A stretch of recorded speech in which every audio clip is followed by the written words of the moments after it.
Welcome to SSV TV5 news channel. Shri Shri Shri Kattamaisamma దేవాలయంలో అమావాస్య సందర్భంగా అన్నదాన కార్యక్రమం. సికింద్రాబాద్లోని న్యూ బోయిన్పల్లి చిన్న తొక్కట్టలో ఉన్న శ్రీ శ్రీ శ్రీ కట్టమైసమ్మ దేవాలయంలో భక్తుల కోసం ఘనంగా అన్నదాన కార్యక్రమాన్ని నిర్వహించారు. ఈ కార్యక్రమం జాజుల కుటుంబ సభ్యుల ఆధ్వర్యంలో భక్తి శ్రద్ధలతో జరిగింది.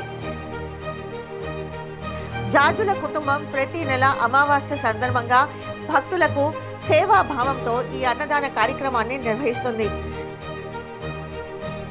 ఈ అన్నదాన కార్యక్రమానికి జాజుల విఠలరావు, విజయలక్ష్మి అధ్యక్షతన వహించగా జాజుల క్రాంతి, జాజుల సాయి, మనోహర్, అజయ్, నారాయణ, సుమన్ గౌడ్, అరిహంతులు ముఖ్యంగా పాల్గొని కార్యక్రమాన్ని విజయవంతం చేశారు. ఈ సందర్భంగా పలువురు ప్రముఖులు అతిథులు జంపన్న ప్రతాప్, ముప్పిడి మధుకర్, పాండు యాదవ్, అరుణ్ యాదవ్, బల్వంత్ రెడ్డిలు హాజరై కార్యక్రమానికి తమ మద్దతు తెలిపారు.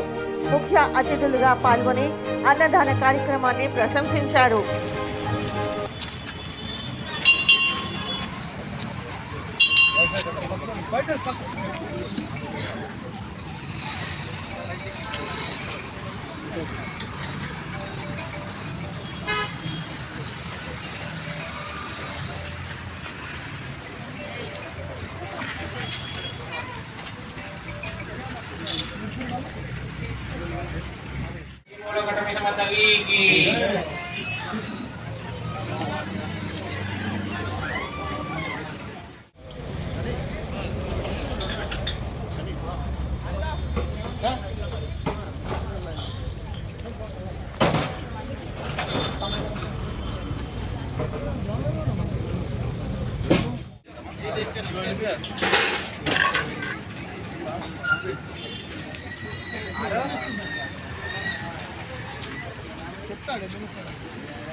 కట్టమైసమ్మ తల్లికి